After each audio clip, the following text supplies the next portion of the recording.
Arteria Dahlan, PDI Perjuangan. Terakhir Pak Ketua, kita jaga polisi dengan sangat baik dan sangat terhormat. Tapi kejadian hari ini kita melihat ini jauh panggang dari api. Saya tadi sedih. Saya tidak melihat Polri sebagai polisinya rakyat. Paparannya seolah tidak ada apa-apa. Tapi satu nyawa hilang, satu nyawa yang harus menjadi tanggung jawab kepolisian dalam menjalankan fungsi kepolisian. Ini bukan biasa-biasa saja, ini bukan baik-baik saja, ini bukan tidak ada apa-apa, tapi sensitivitas, kepedulian, nggak kelihatan. Bahkan dari ini kita bicara gestur. Teman-teman saya lihat di TV ini gayanya udah Pak Kepala rumah sakit, si Pak Supriyansa ngomong, mulutnya mencibir dan sebagainya. Iya kan? Kemudian juga saya nggak ngelihat seperti polisi yang dulu ya. Ini kita watawasau bil haq, watawasau bil sabr. Pastinya kami jaga polisi, tapi kalian juga kerja yang benar. Itu nggak ada, tidak ada sedikit pun untuk tidak melindungi kalian. Tapi jadilah polisi rakyat. Itu. Saya ingin tanya, kejadian ini teman-teman, ini nggak bisa hanya cukup sama almarhum. Kita semua bisa begini. Diperlakukan yang seperti ini. Saya ingin tanya, yang nangani ini siapa ini, Pak Kapolres? Waktu LP. Ya, langsung dijawab Pak Kapolres. LP yang tanganin apa? Reskrim atau siapa? Atau PPA atau apa? Kami jawab. Kasus ini ditangani oleh unit PPA Satreskrim Polresta Palu. Mana orangnya? Baik, kami hadirkan Bapak, izin untuk Kasat Reskrim, kami PPA maupun penyidik mungkin bisa untuk menyampaikan. Mungkin ada pertanyaan dari beliau. Dipersilakan Kasat Reskrim. Mungkin ini adalah Kasat Reskrim Bapak. Kemudian kami PPA arahkan kameranya. Kami PPA diarahkan berdiri. Ini kami PPA, Bapak izin. Kemudian selanjutnya penyidik atas nama Bribka Muhammad Yusuf berdiri. Oke, saya nanya ini. Siap? Siapa Aprilia itu? Kanit PPA.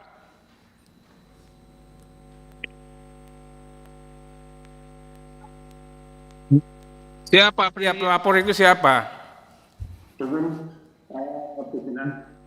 Aprilia itu adalah istri dari Bayu. Iya, siapa dia? Anak siapa? Atau orang dekat siapa? Dia ada pimpinan. Dia datang sebagai warga negara melapor ke kepolisian dan kami layani sama seperti yang lain teman. Oke, saya catat ini ya. Ya. Dia orang biasa. Nanti kalau kita temukan informasi yang tidak orang biasa, saya minta dilakukan upaya kepolisian ya.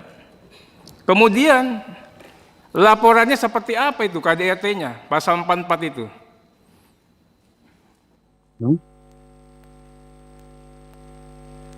Kemudian pimpinan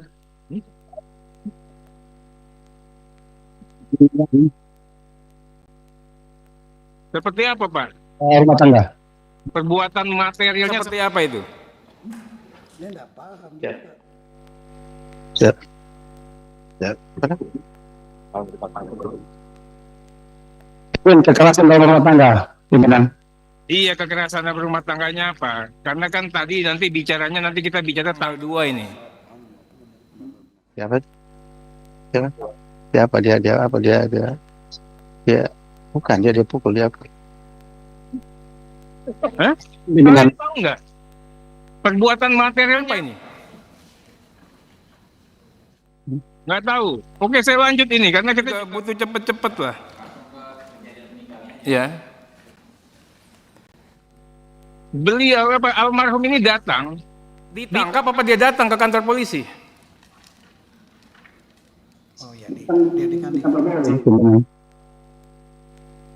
Dia datang sama ibunya, bukan ditangkap kan? Siap datang. Kalau dipanggil Bisa kalian bedakan itu, orang datang sama ibunya dengan datang sendiri, sama datang ditangkap. Ada nggak perbedaannya? Ini mesin apa manusia ini?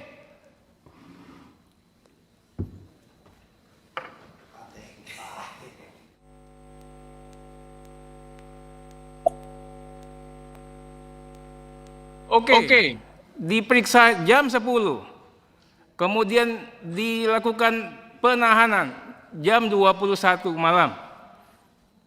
Tadi dikatakan sama Pak Kapolres, wah itu kan itu hak untuk menangguhkan hak dari si terperiksa, terlapor. Tapi kami juga punya kewajiban, bukan kewajiban, punya hak untuk melakukan penahanan. Orang ini alamatnya jelas nggak? Ini saya katakan tadi, diantar ibunya. Kerja di BTN, apa iya dia mau melarikan diri? Menghilangkan barang bukti, saya tanyakan tadi, perbuatan materialnya seperti apa? Kan tidak mesti dikejar dari si pelapor. Kalau sudah punya cukup alat bukti. Pertanyaannya, seberapa signifikan, material dan penting untuk dilakukan upaya penahanan kala itu? Jawab Pak Kapolres.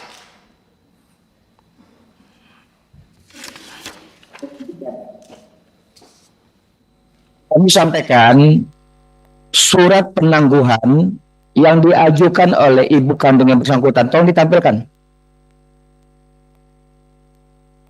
Itu tertanggal 3 September 2024. Bukan pertanyaan saya, ya. Apa urgensinya untuk ditahan? Besok bisa kalian panggil. Besok datang lagi jam 10, kami mau periksa. Apa urgensinya dilakukan penahanan?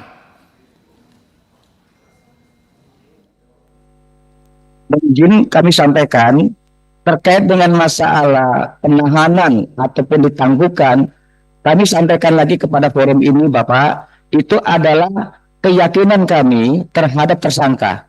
Jadi kami tidak memberikan izin itu, kami yakin apabila nanti kami berikan penangguhan, kami takutnya nanti ternyata yang bersangkutan tidak bisa dihadirkan pada saat kami butuhkan. Karena jaminan baik itu fisik maupun barang tidak bisa menggantikan fisik dari si tersangka. Jadi kalau misalnya tersangka itu melarikan diri, kemudian dijamin oleh seseorang, maka seseorang yang menjamin itu tidak bisa menggantikan fisiknya untuk masuk ke dalam ruang tahanan. Demikian Bapak. Pak, setahu saya Pak, kita punya satu sama yang namanya KUHAP. Penahanan itu untuk kepentingan penyidikan, bukan yang lain. Pak Artiria mungkin bisa lanjut Pak. Untuk kepentingan penyidikan, bukan yang lain. Jadi mohon maaf, alasannya nggak bisa kita terima itu. Pakai mesin aja besok. Pakai mesin. Kemudian hal selanjutnya. Ingin tanya juga Pak Ketua. Ya. Waktu itu ada keluhan orang sakit, ya kan? Tapi sebelumnya saya tanyakan lagi Pak, pada saat masuk ke kantor polisi itu, ya adakah dia lebam-lebam, luka seperti yang tadi? Kakinya pincang, ada nggak waktu dia datang ke kantor polisi itu? Pak Kapolres.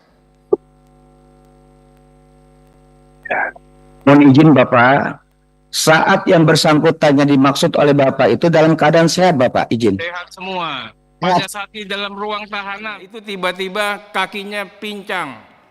Ya, kondisi kesehatannya menurun. Minta untuk dirawat di rumah sakit. Tadi ada komunikasi. Katanya komunikasi kami dengan baik dengan ibunya. Apa yang baik? Wong ibunya minta bilang, "Kak, kalau sudah di rumah sakit kasih tahu ya." Tapi bukan, begitu udah dipulangin baru dikasih tahu, udah dipulangin Bu anak ibu, cukup dibantarkan. Ini yang saya katakan komunikasi, ini yang saya katakan polanya seperti apa. Kalau memang niatnya baik, begitu anaknya di rumah sakit, Bu anak ibu di rumah sakit, itu namanya komunikasi terjalin baik. Ini kan orang nanya, kalau sudah di rumah sakit kasih tahu ya, Ini nggak dikasih tahu, begitu pulang dikasih tahu udah cukup dengan rawat jalan. Saya nanya sama dokter, Pak Dokter, apa memang pada saat di sana ya kondisinya memang baik-baik saja sehingga hanya cukup rawat jalan ini? Ya, terima kasih. Pada saat saya memeriksa di tanggal 7 di pukul 1 waktu Indonesia Tengah itu kondisi umum dalam keadaan baik-baik. Tanda-tanda vital semua dalam keadaan baik-baik saja. Cuma pasien mengeluh nyeri ulu hati dan sempat muntah 1 kali. Pada saat di UGD saya periksa observasi beberapa menit, tanyakan mengenai keluhan, sudah tidak ada rasa ingin muntah tapi nyeri ulu hati masih ada dan sebagian rasa nyeri-nyeri otot. Nah, jadi dengan kondisi tersebut saya menarik kesimpulan bahwa pasien tidak memerlukan rawat inap untuk saat ini, cukup diberikan obat minum untuk menekan nyeri asam lambungnya dan mengurangi nyeri pada badannya seperti itu. Dikasih obat apa itu? Saya berikan obat antasida sirup, omeprazol tablet, dan juga obat natrium untuk menghilangkan rasa sakit. Menghilangkan rasa sakit ya, jadi painkiller itu ya. Betul ya? Iya, kurang lebih. Waktu saudara dokter periksa itu ya, bagaimana kondisi tubuh si almarhum? Adakah memar-memar, jalannya pincang? Kemudian ini kita minta apa adanya dijawab nih. Ya, pada saat itu kalau melihat memar, pada saat itu kan saya melihat area perut karena nyeri ulu hati. Jadi saya melakukan pemeriksaan di area perut, tidak ada tampak memar, dan juga di area bagian paha juga tidak ada tampakan memar. Cuma memang pada saat pemeriksaan nyeri tekan bagian ulu hati dan nyeri pada bagian otot ditekan. Menurut kemampuan dan pengetahuan terbaik saudara dokter, ya, memang yang dilakukan hal seperti itu memang wajar atau memang bisa disebabkan oleh kejadian-kejadian tertentu, seperti mungkin kekerasan, penganiayaan. Ya, untuk kalau sepengetahuan saya, nyeri pada otot biasanya terjadi jika ada aktivitas yang berlebihan, di mana saat sebelumnya orang ini misalkan tidak memiliki aktivitas seperti itu, terus mendapatkan aktivitas misalkan berolahraga. Nah, itu bisa menyebabkan nyeri pada otot. Bisa lah ya kalau sport jam berkali-kali ya nyari otot itu ya. Bagaimana? Sport jam berkali-kali ya bisa nyari otot juga itu ya. Pak arteria mungkin bisa dipersingkat Pak. Oke, Pak Pak. Wayan menunggu. Sebentar Pak ya. Pak Kapolresta. Ya, ini kan lucu. Tiba-tiba Bank BTN ngasih tahu yang bersangkutan almarhum meninggal. Tapi ibu korban minta konfirmasi 1 jam setelah Bank BTN, jawaban dari polisi tidak tahu. Ini bisa dijelaskan. Kapan meninggalnya? Kok bisa setelah memang kan tadi jam 6 sekian ya meninggal ya? Padahal ibunya nanya tuh setelah jam 6. Kok jawabannya tidak tahu itu? Mohon izin Bapak, kalau diperkenankan, kami bisa menyerahkan pertanyaan Bapak ini kepada penyidik pembantu yang memang langsung dengan Bapak, dengan almarhum. Boleh Bapak izin? Silakan Pak Kapolres. Nah, silakan. Pak Yusuf, penyidik pembantu. Siap, izin. Mana? Ya, gambar, arahkan. Ya, di Zoom. Ya, dipersilakan. Ya. Siap, izin. Terima kasih pimpinan sidang. Terima kasih Pak Kapolda. Izin menjawab. Komunikasi kami kepada keluarga korban, terutama ibu almarhum, sangat intens. Kejadian pada tanggal hari Kamis, tanggal 12 siang itu, ibu korban datang menemui kami dan menyampaikan bahwa sudah menjenguk anaknya. Nah, setelah itu besoknya, hari malamnya, hari Jumat, hari Kamis malam Jumat, pada saat itu saya sedang melaksanakan piket di unit PPA Polres Palu. Setelah itu saya mendapatkan laporan dari piket tahanan, piket Tati, menyampaikan sekitar pukul 02.00, saya pada saat itu berada di dalam ruangan PPA, menyampaikan bahwa almarhum sedang sakit Dan saat itu saya juga bersama dengan piket langsung ke ruangan tahanan.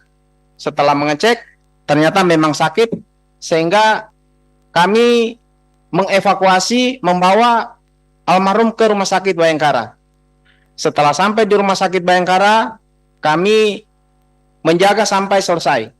Kami Oke, Pak Yusuf saya tanya, waktu dibawa ke rumah sakit, siap. apakah kondisinya almarhum itu ada luka-luka seperti yang digambar yang tadi? Untuk luka-luka kami tidak melihat, pimpinan. Pada saat sampai di rumah sakit, sudah di IGD, saya sengaja angkat bajunya. Karena saya memang ingin melihat, ada apa? Saya angkat bajunya, terus saya foto, saya abadikan. Ada apa sebenarnya? Terus di kakinya juga saya foto, bajunya saya foto. Itu tidak ada tanda-tanda kekerasan. Dari penglihatan kasat mata saya. Izin, pimpinan.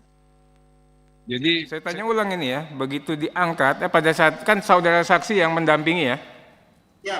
Oke, Pak Yusuf mendampingi. Waktu didampingi posisi tubuhnya masih baik-baik saja. Tidak ada seperti gambar yang tadi. Ya. Oke, Pak dokternya mana? Yang meriksa langsung. Pak Dokter Ali.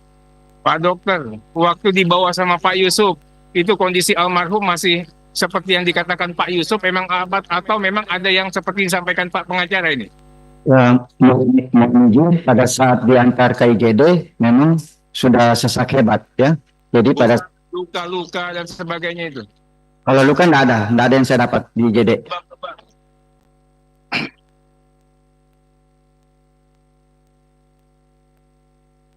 Ini bukan mikir ini melihat yang didengar, yang dialami sendiri, yang diketahui. Nggak usah dipikir, Pak. Tidak ada luka yang ada di IGD pada saat pasien dimasukkan di IGD, tidak ada.